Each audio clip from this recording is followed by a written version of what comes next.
Buyrak uchun juda ham foydali bo'lgan choyni damlashni ko'rsatib o'taman. Buning uchun bizga mana turp urug'i, zira va kashnich urug'i kerak bo'ladi. Hammasini qo'shib o'sha choy damlaymiz.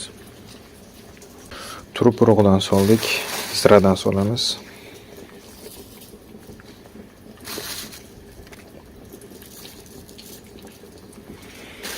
Va kashnich urug'idan olib solamiz.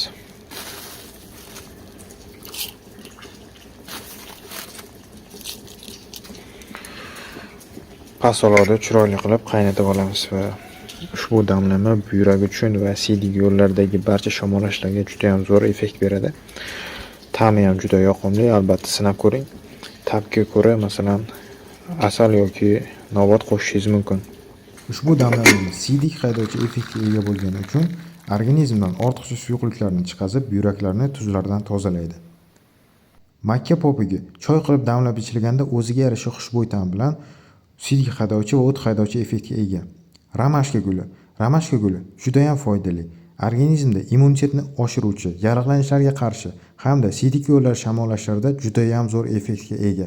Albatta, ramashkali choyni sinab ko'ring. Ta'mi ham juda yoqimli. Bugungi videoning eng top retsepti desam ham bo'laveradi. G'arq pishgan bodringning urug'larini olinadi va quritiladi. Quritilgandan so'ng uni maydalab, choy qilib damlab ichiladi.